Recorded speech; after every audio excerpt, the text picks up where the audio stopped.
आइए SCS online A2 में आप लोगों का स्वागत है। आज हम चर्चा करेंगे अक्षर ज्ञान पाठ के बारे में। अक्षर ज्ञान को अनामिका ने लिखा है। जो स्त्री कविता को लिखते हैं उसे हम कवित्री कहते हैं, जबकि जो स्त्री कहानी को लिखते हैं उसे हम लेखिका बोलते हैं। अनामिका कवित्री के साथ साथ लेखिका भी है, याद रखिएगा। अक्षर ज्ञान पाठ के कवित्री है अनामिका। अनामिका का जन्म 17 अगस्त 1961 ईस्वी को मुजफ्फरपुर बिहार में हुआ था। इन्होंने अपना पढ़ाई दिल्ली विश्वविद्यालय से अंग्रेजी में MA किया। इनके पिताजी का नाम श्याम नंदन किशोर था, जो बिहार विश्वविद्यालय जो मुजफ्फरपुर में है वहाँ के वह अध्यक्ष भी रह चुके हैं। तो अभी हम आप चर्चा करेंगे अक्षर ज्ञान पाठ के बारे में। और इस पाठ को यदि आप शुरू से अंतिम तक देख लीजिएगा तो पूरा ऑब्जेक्टिव के साथ साथ सब्जेक्टिव का भी प्रश्न का उत्तर देने के लिए सीख लीजिएगा।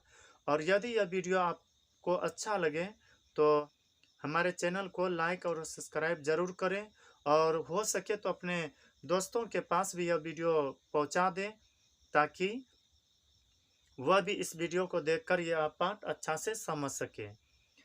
तो अक्षर ज्ञान पाठ के कवित्री है अनामिका। अनामिका का जन्म 17 अगस्त 1961 ईस्वी को मुजफ्फरपुर बिहार में हुआ था।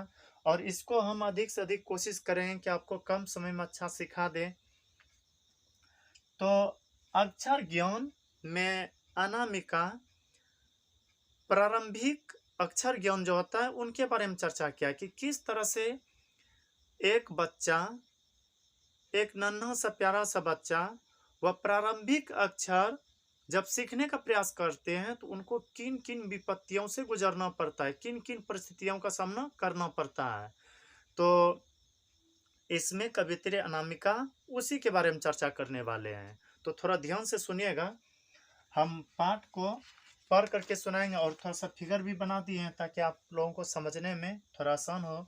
कवित्री अनामिका कहते हैं कि चौकटे में नहीं अटता बेटे का को, कबूतर ही है न फुदक जाता है जरा सा। कवित्री अनामिका कहते हैं कि जब बेटा क लिखने का प्रयत्न करते हैं, क्या लिखने का प्रयत्न करते हैं? क लिखने का प्रयत्न करते हैं, चौकटे में नहीं अटता है, मतलब कभी बाहर चल जाता है ऊपर, कभी नीचे, मतलब यह कि अच्छा करके भी चौकट के अंदर अर्थात स्लेट के अंदर नहीं लिख पाते हैं।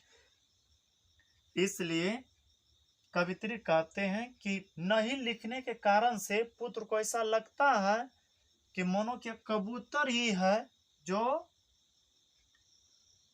चौकट से फुदक जाता है। फिर है फुदक जाता है जरा सा, पंक्ति से उतर जाता है उसका खरगोश की खालिश बेचैनी में।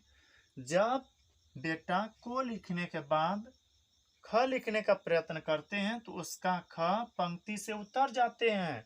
मान लीजिए कि इस तरह से ख लिखने का प्रयत्न किया पर नहीं उस पर लिख पाया। हम लोग ना अभी आराम से लिख लेते हैं। सोचिए बचपन में क्या हाल रहा होगा, क्या हाल हुआ होगा। बहुत प्रयत्न करने के बाद भी हम लोग नहीं ठीक से लिख पाते होंगे शायद उस समय। इस तरह से शायद को लिखने का प्रयत्न करते होंगे, मतलब यह कि कहाँ जाएगा, कौन सा भाग, हम उसमें पता नहीं चलता होगा। ठीक उसी तरह से बेटा बहुत प्रयत्न करने के बाद भी क के बाद ख को नहीं लिख पाते हैं।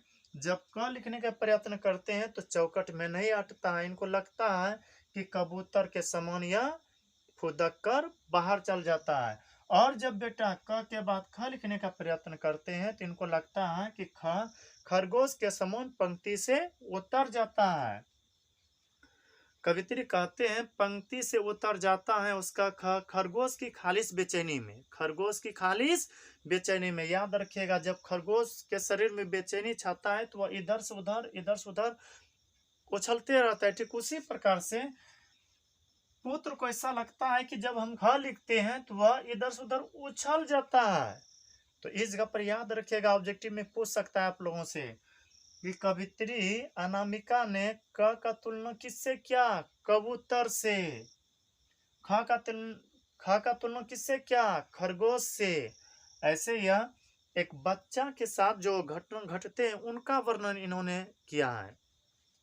उसके बाद कहते हैं गमले सा टूटता उसका ग। जब बेटा ग लिखने का प्रयत्न करते हैं तो वह गमले सा टूट जाता है। मतलब यह कि एक तरह से हम चर्चा करें तो बेटा ग लिखने का प्रयत्न करते हैं, बस लगता है कि एक इधर हो गया एक उधर, मतलब टूट जाता है। याद रखिएगा, कवित्री अनामिका ने क का तुलना कबूतर से किया, ख का तुलना खरगोश से किया और ग का तुलना गमला से किया। और यह कहते हुए कि जब पुत्र क लिखने का प्रयत्न करते हैं कबूतर सा फुदक जाता है। जब ख लिखने का प्रयत्न करते हैं तो खालिस बेचैनी में खरगोश जिस प्रकार उतर जाते हैं, इधर से उधर उछल जाते हैं, उसी तरह से बेटे का ख भी पंक्ति से उतर जाते हैं। और जब बेटा ग लिखने का प्रयत्न करते हैं तो यह टूट जाता है, इसके समान, गमला के समान। अब उसके बाद है घरे सालू रखता उसका घ। जब पुत्र ग के बाद घ लिखने का प्रयत्न करते हैं, इसका ग घरे सालू रख जाता है। मतलब यह कि शायद इस तरह से लिखने का प्रयत्न करता है, पूरा शुद्ध शुद्ध लिखने का प्रयास तो करते हैं, पर इस तरह से लगता है कि जिस प्रकार घरा होता है ना, उसी तरह से घरा के समान इसका गोल हो जाता है। मान लीजिए यह ढक्कन है, यहीं से कुछ रखने वाला बन गया है। तो इस जगह पर याद रखिएगा, कवित्री अनामिका क का तुलना कबूतर से किया है, ख का तुलना खरगोश से किया और ग का तुलना गमला से और घ का तुलना घरा से। अब आगे है अंग पर आकर थमक जाता है। जैसे पुत्र बहुत प्रयास करने के बाद क के बाद ख लिखने का कोशिश करते हैं, ख के बाद ग के बाद घ, और जब अंग के पास आता है तो वहां पर आकर थमक जाता है। थमक जाता है मतलब रुक जाता है। रुक कर पुत्र यह सोचने लगता है कि अब इसको हम कैसे लिखें। सुनिएगा क्या कहते हैं कवित्री अनामिका। अंग पर आकर थमक जाता है, उससे नहीं सदता है अंगो। जब इसके पास आता है तो इस सोच में पड़ जाता है कि अब क्या करें। सुनिए, क्या करें, किस तरह से लिखें जो यह अक्षर हम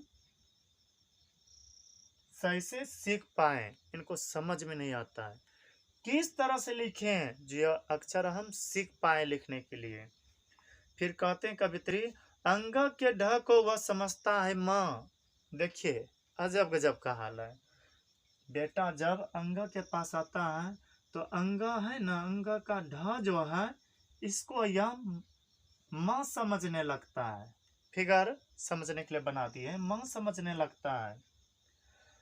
अंग के ढ को वह समझता है माँ और उसके बगल के बिंदु को मानता है गोदी में बैठा बेटा। यह जो बगल में बिंदु है इसको समझ लेता है कि ओ लगता है ये माँ है और ये गोद में बैठा बेटा है। बचपन में यही सब होता है अक्सर करके। आप लोग भी शायद कभी कभी बचपन में इस तरह से किए होंगे, कोई फिगर निकाल लेते होंगे, सोचते होंगे कि ओ यह उसका घर है, यह मेरा घर है। इसी तरह से यह पुत्र भी अंग के पास जब आकर अटकते हैं, उलझते हैं, तो यह सोचने लगता है कि ओ यह माँ है और यह बिंदु जो है वह क्या है, बेटा है। इसलिए कवित्री कहते हैं माँ बेटे सदते नहीं उससे। अब वह संतान जो सीखने का प्रयत्न करते हैं प्राथमिक अक्षर, वो सोच में पड़ जाता है कि एक रहता तो हम सीख भी लेते, माँ के साथ साथ बेटा भी आ रहा है, कैसे हम सीखें।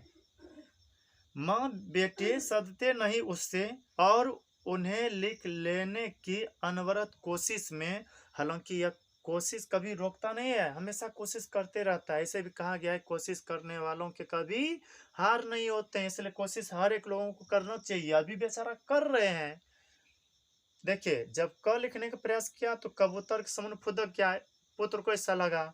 जब ख लिखने का प्रयास किया तो खरगोश के समान पंक्ति से उतर गया था। और ग जब लिखने का प्रयास किया तो गमले सा टूटकर बिखर गया था। और घ जब लिखने का प्रयास किया तो घरे सा लुढ़क गया था। अब अंगों के पास रुक कर सोचता है कि अंग का जो ढ है यह माँ है और बिंदु जो है बगल में वह बेटा है। अब कवित्री कहते हैं, माँ बेटे सत्य नहीं उससे, और उन्हें लिख लेने की अनवरत कोशिश में उसके आ जाते हैं आंसू। उसके आ जाते हैं आंसू। जब नहीं लिख पाते हैं तो बच्चा रोने लगता है। सोचता है कि पता नहीं कब तक हम प्रयास करेंगे और कब सीखेंगे कि नहीं सीखेंगे। उसके बाद है, पहली विफलता पर छलके ये आंसू ही। और यह पहला विफलता था, क्योंकि जब कोई व्यक्ति प्रथम अक्षर सीखने का प्रयत्न करते हैं तो उनको प्रारंभिक समय में क ख ग घ और अंग से ही गुजरना पड़ता है। पहला विफलता था उनका, और जिसके कारण उनके आंख में आंसू आ जाते हैं।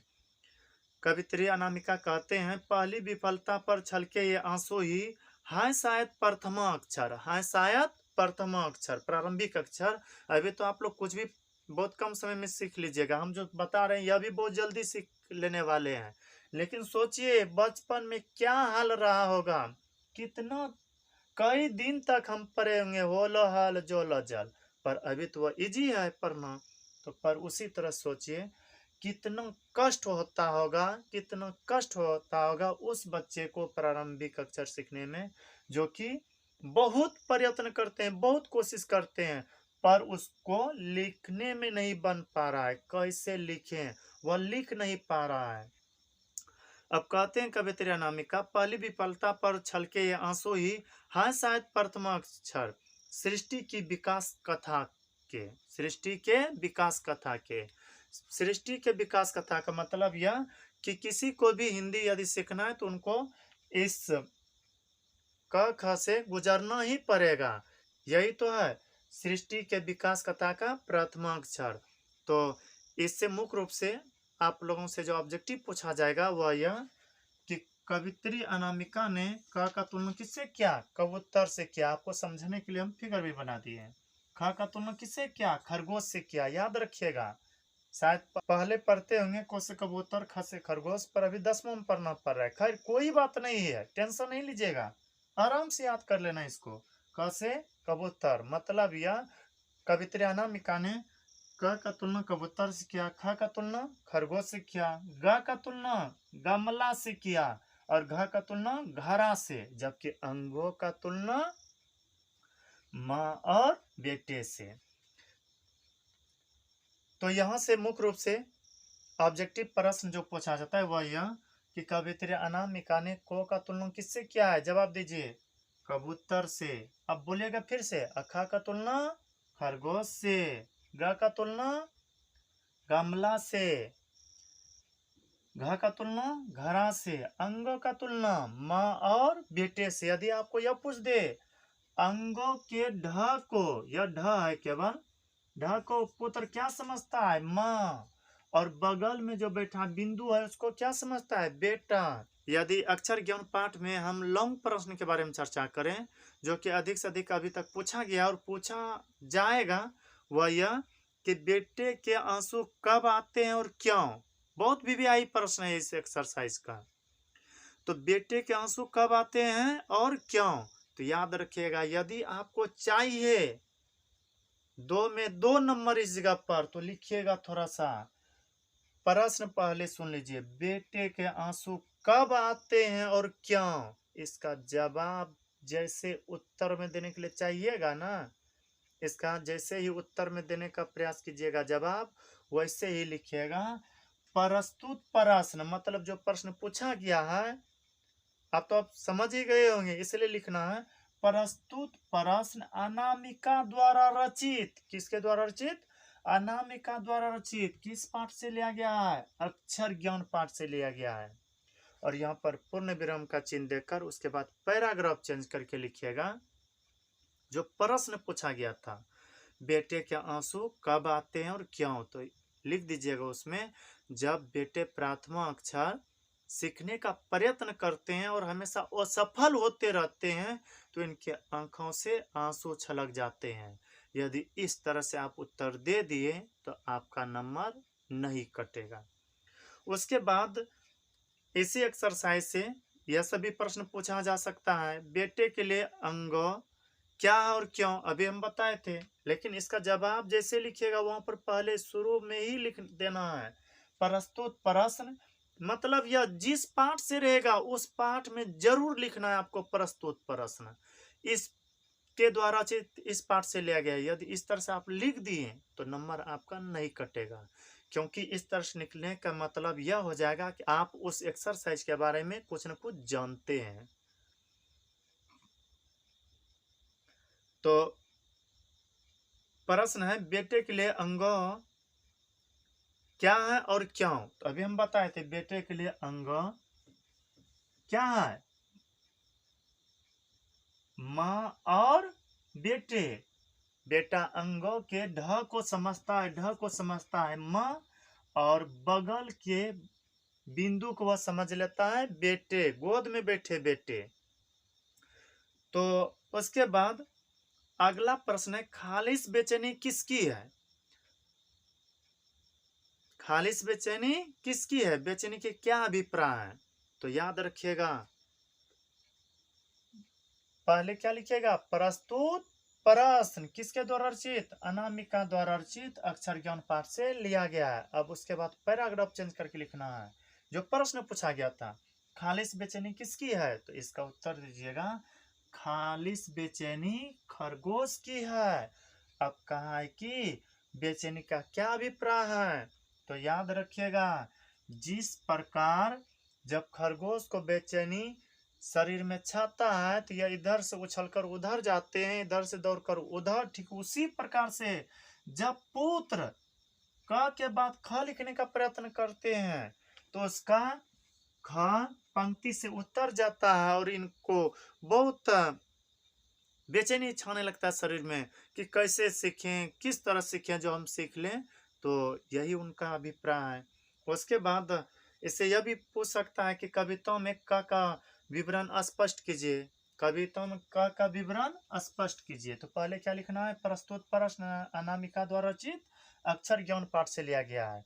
तो यहाँ पर प्रश्न था, पैराग्राफ चेंज करके लिखना है। उसी में कविता में क का विवरण स्पष्ट कीजिए। तो लिखिएगा कि जब पुत्र क लिखने का प्रयत्न करते हैं तो उसका क चौखट में नहीं अटता है, चौखट में नहीं अटता है, चौखट से क्या होता है, बाहर निकल जाता है।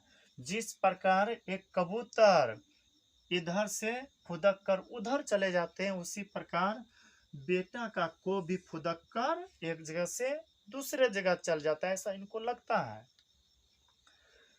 बस यही से प्रश्न था। यदि यह वीडियो अच्छा लगे तो आप लाइक सब्सक्राइब जरूर करें, और 10वां का यदि आप अच्छा से तैयारी करने के लिए चाहते हैं तो हमारे चैनल का वीडियो ज़रूर देखें। हम कोशिश करेंगे कि हर एक सब्जेक्ट का वीडियो बनाकर इस चैनल पर डाल दें, ताकि आप लोगों को हर एक विषय के बारे में अधिक से अधिक जानकारी मिल सके।